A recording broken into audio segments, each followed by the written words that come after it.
এটার আয়োজন করেছি আজকে আমাদের ঢাকা 17 আসনের এই যে বাসান টেক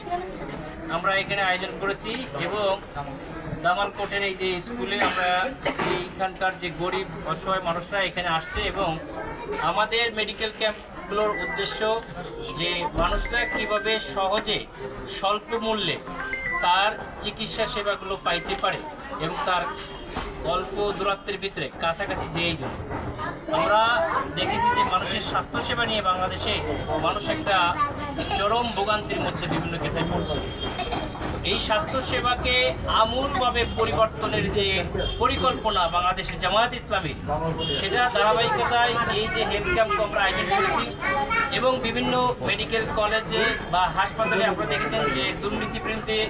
আমরা সোচ্চার হয়েছি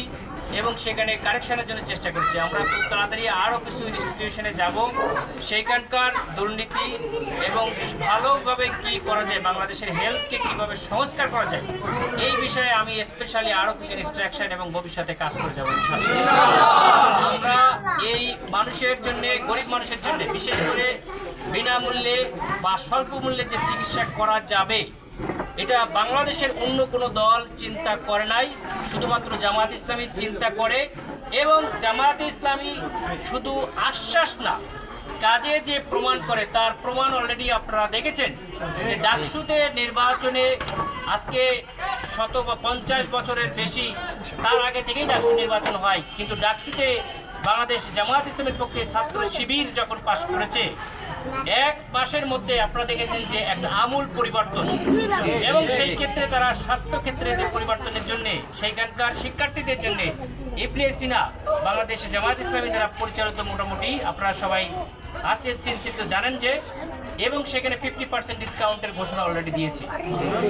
আলহামদুলিল্লাহ এইটা ঢাকা 17 আসনের সকল মানে মানুষের জন্য ভবিষ্যতে আমরা করতে পারি সেটা বাস্তব একটা ছোটখাটো এক্সাম্পল এবং আমরা আশা করি এর থেকেও অতি অল্প মূল্যে ভবিষ্যতে স্বাস্থ্যসেবা বাংলাদেশ জামায়াত ইসলামের পক্ষ থেকে আমরা নিশ্চিত করব জনগণের জন্য। সেটা যে সম্ভব তার বাস্তব প্রমাণ আমরা শুরু করেছি ইনশাআল্লাহ। আজকে হেলথ ক্যাম্প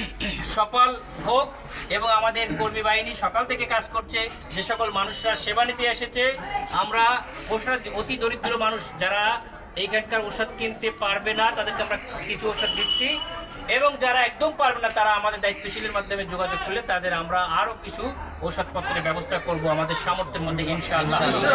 আমাদের এই কর্মী সকলকেই আমরা ধন্যবাদ জানাচ্ছি এবং কৃতজ্ঞতা জানাচ্ছি। আমাদের পক্ষ থেকে সকাল 9টা থেকে স্কুল কর্তৃপক্ষ, এখানকার যারা আমাদের